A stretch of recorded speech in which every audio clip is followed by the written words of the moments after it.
Chapter 8 of The Hero by Somerset Maugham. James knew he would see Mary at the tea party which Mrs. Jackson that afternoon was giving at the vicarage. Society in Little Primpton was exclusive, with the result that the same people met each other day after day, and the only intruders were occasional visitors of irreproachable antecedents from Tunbridge Wells. Respectability is a plant which in that fashionable watering place has been so assiduously cultivated that it flourishes now in the open air, like the yellow gorse. It is found in every corner, thriving heartily under the most unfavourable conditions, and the keener the wind, the harder the frost, the more proudly does it hold its head. But on this particular day, the gathering was confined to the immediate neighbours, and when the Parsons arrived, they found, beside their hosts, only the Clibborns and the inevitable curate. There was a prolonged shaking of hands, inquiries concerning the health of all present, and observations suggested by the weather. Then they sat down in a circle, and set themselves to discuss the questions of the day. "Oh, Mr. Dryland," cried Mary, "thanks so much for that book. I am enjoying it." "I thought you'd like it," replied the curate, smiling blandly. "I know you share my admiration for Miss Corelli." "Mr. Dryland has lent me the Master Christian," Mary explained, turning to Mrs. Jackson. "Oh, I was thinking of putting it on the list for my next book." They had formed a club in Little Primpton of 12 persons, each buying a 6-shilling book at the beginning of the year, and passing it on in return for another after a certain interval, so that at the end of 12 months all had read a dozen masterpieces of contemporary fiction. "I thought I'd like to buy it at once," said Mr. Dryland. "I always think one ought to possess Marie Corelli's books. She is the only really great novelist we have in England now." Mr. Dryland was a man of taste and authority, so that his literary judgments could always be relied on. "Of course I don't pretend to know much about the matter," said Mary, modestly. "There are more important things in life than books. But I do think she's splendid. I can't help feeling I'm wasting my time when I read most novels, but I never feel that with Marie Corelli." "No one would think she was a woman," said the vicar. To which the curate answered, "Le génie n'a pas de sexe." The others, being no scholars, did not quite understand the remark, but they looked intelligent. "I always think it's so disgraceful the way the newspapers sneer at her," said Mrs. Jackson. "And I'm sure merely because she's a woman." "And because she has genius, my dear," put in the vicar. "Some minds are so contemptibly small that they are simply crushed by greatness. It requires an eagle to look at the sun." And the excellent people looked at one another with a certain self-satisfaction, for they had the fearless gaze of the king of birds in face of that brilliant orb. "The critics are willing to do anything for money. Miss Corelli has said herself that there is a vile conspiracy to blacken her, and for my part I am quite prepared to believe it. They are all afraid of her because she dares to show them up. Besides, most of the critics are unsuccessful novelists," added Mr. Dryland, "and they are as envious as they can be." "It makes one boil with indignation," cried Mary, "to think that people can be so utterly base. Those who revile her are not worthy to unloose the latchet of her shoes." "It does one good to hear such whole-hearted admiration," replied the curate, beaming. "But you must remember that genius has always been persecuted. Look at Keats and Shelley. The critics abused them just as they abused Marie Corelli. Even Shakespeare was slandered. But time has vindicated our immortal William, Time you vindicate as brightly our gentle Mary." "I wonder how many of us here could get through Hamlet without yawning," meditatively said the vicar. "I see your point," cried Mr. Dryland, opening his eyes. "While we could all read the Sorrows of Satan without a break, I've read it 3 times, and each perusal leaves me more astounded. Miss Corelli has her revenge in her own hand. What can she care for the petty snarling of critics when the wreath of immortality is on her brow? I don't hesitate to say it. I'm not ashamed of my opinion. I consider Miss Corelli every bit as great as William Shakespeare. I've gone into the matter carefully, and if I may say so, I'm speaking of what I know something about. My deliberate opinion is that in wit, in humour, in language, she's every bit his equal." "Her language is beautiful," said Mrs. Jackson. "When I read her, I feel just as if I were listening to hymns."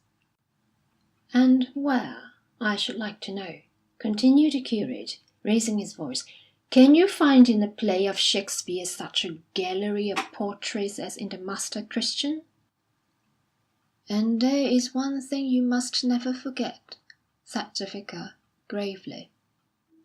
"She has a deep religious feeling which you will find in none of Shakespeare's plays.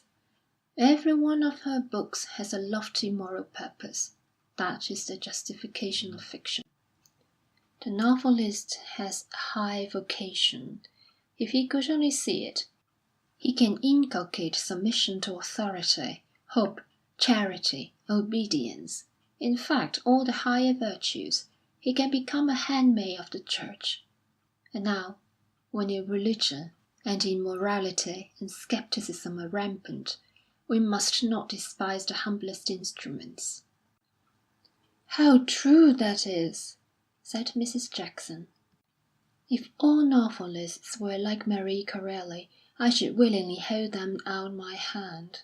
I think every Christian ought to read Barabbas. It gives an entirely new view of Christ. It puts the incidents of the gospel in a way that one had never dreamed. I was never so impressed in my life." "But all her books are the same in that way," cried Mary. "They all make me feel so much better and nobler, and more truly Christian."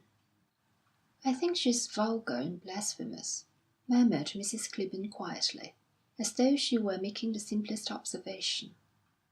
"Mamma!" cried Mary, deeply shocked; and among the others there was a little movement of indignation and disgust. Mrs. Clibborn was continually mortifying her daughter by this kind of illiterate gaucherie; but the most painful part of it was that the good lady always remained perfectly unconscious of having said anything incredibly silly, and continued with perfect self-assurance: "I've never been able to finish a book of hers. I began one about electricity, which I couldn't understand, and then I tried another. I forget what it was, but there was something in it about a bed of roses, and I thought it very improper. I don't think it was a nice book for Mary to read, but girls seem to read everything now."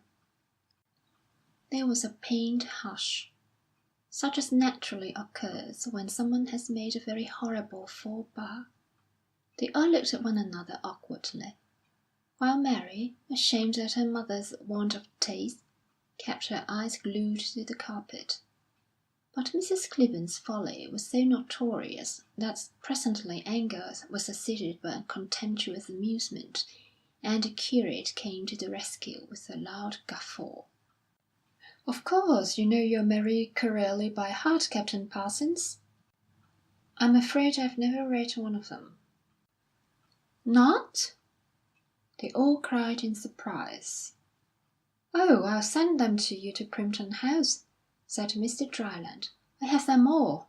Why, no one's education is complete till he's read Marie Corelli."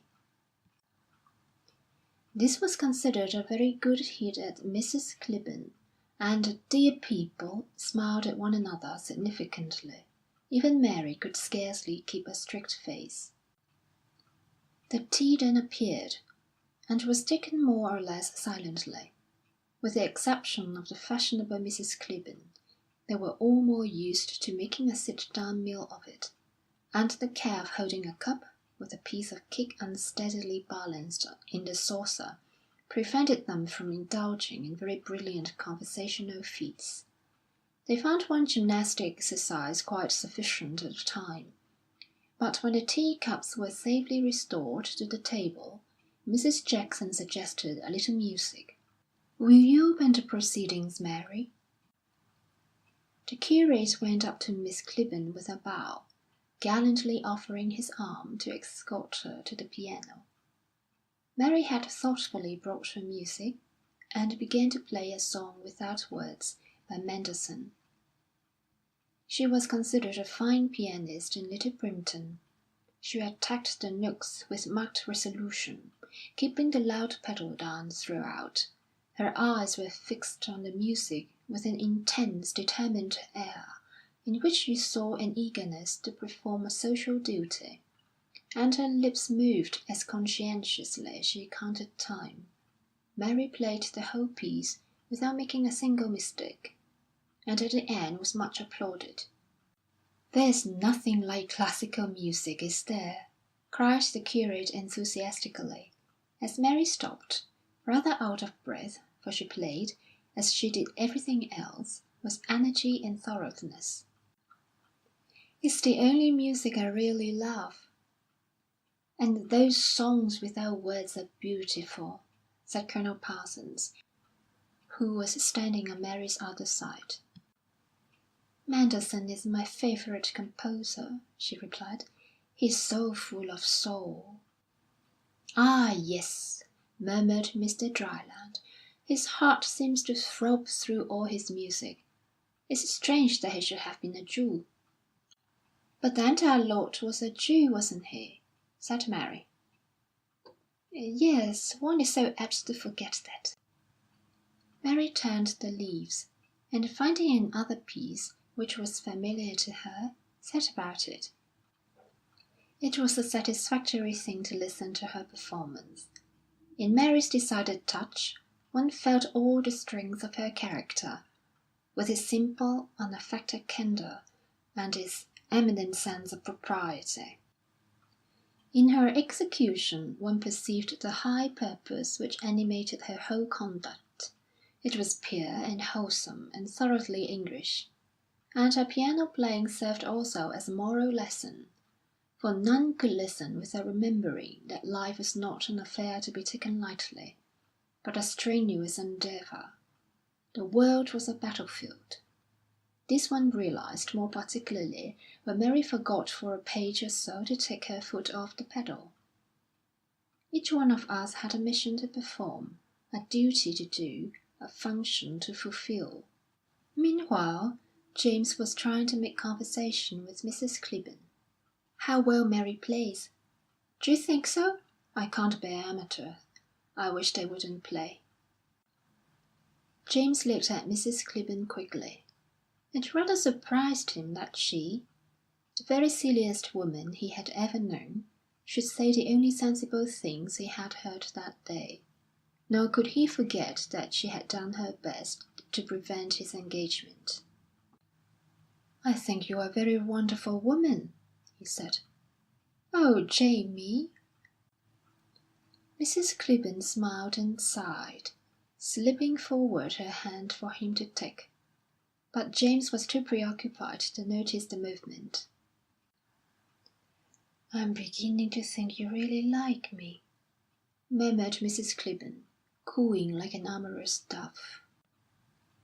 Then James was invited to sing, and refused. "Please do, Jamie," cried Mary, smiling. "For my sake. You used to sing so nicely." He still tried to excuse himself, but finding everyone insistent, went at last, with very bad grace, to the piano. He not only sang badly, but knew it, and was irritated that he should be forced to make a fool of himself. Mr. Dryland sang badly, but perfectly satisfied with himself, needed no pressing when his turn came. He made a speciality of old English songs, and thundered out in his most ecclesiastical manner a jovial ditty entitled Down Among the Dead Men. The afternoon was concluded by an adjournment to the dining-room to play bagatelle, the most inane of games, to which the billiard-player goes with contempt, changed quickly to wrath when he cannot put the balls into absurd little holes. Mary was an adept, and took pleasure in showing James how the thing should be done. He noticed that she and the curate managed the whole affair between them, arranging partners and advising freely. Mrs. Clibborn alone refused to play, saying frankly it was too idiotic a pastime. At last the party broke up, and in a group bade their farewells. "I'll walk home with you, Mary, if you don't mind," said James, "and smoke a pipe." Mary suddenly became radiant, and Colonel Parsons gave her a happy little smile and a friendly nod. At last James had his opportunity. He lingered while Mary gathered together her music, and waited again to light his pipe, so that when they came out of the vicarage gates, the rest of the company were no longer in sight. The day had become overcast and sombre. On the even surface of the sky floated little ragged black clouds, like the fragments cast to the wind of some widowed, ample garment. It had grown cold, and James, accustomed to a warmer air, shivered a little. The country suddenly appeared cramped and circumscribed. In the fading light a dullness of colour came over tree and hedgerow, which was singularly depressing. They walked in silence, while James looked for words. All day he had been trying to find some manner to express himself, but his mind, perplexed and weary, refused to help him. The walk to Mary's house could not take more than 5 minutes, and he saw the distance slipping away rapidly. If he meant to say anything, it must be said at once, and his mouth was dry. He felt almost a physical inability to speak. He did not know how to prepare the way, how to approach the subject, and he was doubly tormented by the absolute necessity of breaking the silence. But it was Mary who spoke first. "D'you know, I've been worrying a little about you, Jamie." "Why?" "I'm afraid I hurt your feelings yesterday. Don't you remember, when we were visiting my patients? I think I spoke rather harshly. I didn't mean to. I'm very sorry." "I had forgotten all about it," he said, looking at her. "I have no notion what you said to offend me." "I'm glad of that," she answered, smiling. "But it does me good to apologise. Will you think me very silly if I say something to you?" "Of course not." "Well, I want to say that if I ever do anything you don't like or don't approve of, I wish you would tell me." After that, how could he say immediately that he no longer loved her, and wished to be released from his engagement? "I'm afraid you think I'm a very terrifying person," answered James. Her words had made his announcement impossible. Another day had gone, and weakly he had let it pass. "What shall I do?" he murmured under his breath. "What a coward I am!" They came to the door of the Clibborns' house, and Mary turned to say good-bye. She bent forward, smiling and blushing, and he quickly kissed her. In the evening, James was sitting by the fire in the dining-room, thinking of that one subject which occupied all his thoughts. Colonel Parsons and his wife were at the table, engaged upon the game of backgammon, which invariably filled the interval between supper and prayers. The rattle of dice came to James indistinctly, as in a dream, and he imagined fantastically that unseen powers were playing for his life. He sat with his head between his hands, staring at the flames as though to find in them, a solution to his difficulty. But mockingly they spoke only of Mrs. Wallace and the caress of her limpid eyes. He turned away with a gesture of impatience. The game was just finished, and Mrs. Parsons, catching the expression on his face, asked, "What are you thinking of, Jamie?" "I?" he answered, looking up quickly, as though afraid that his secret had been divined. "Nothing." Mrs. Parsons put the backgammon board away, making up her mind to speak, for she too suffered from a shyness which made the subjects she had nearest at heart precisely those that she could least bear to talk about. "When do you think of getting married, Jamie?" James started. "Why, you asked me that yesterday." He tried to make a joke of it. "Upon my word, you're very anxious to get rid of me." "I wonder if it's occurred to you that you're making Mary a little unhappy?" James stood up and leaned against the mantelpiece, his face upon his hand. "I should be sorry to do that, mother." "You've been home 4 days, and you've not said a word to show you love her." "I'm afraid I'm not very demonstrative." "That's what I said!" cried the Colonel, triumphantly. "Can't you try to say a word or two to prove you care for her, Jamie? She is so fond of you," continued his mother. "I don't want to interfere with your private concerns, but I think it's only thoughtlessness on your part, and I'm sure you don't wish to make Mary miserable. Poor thing, she's so unhappy at home. She yearns for a little affection. Won't you say something to her about your marriage?" "Has she asked you to speak to me?" inquired James. "No, dear. You know that she would never do anything of the kind. She would hate to think that I had said anything." James paused a moment. "I will speak to her to-morrow, mother." "That's right," said the Colonel, cheerfully.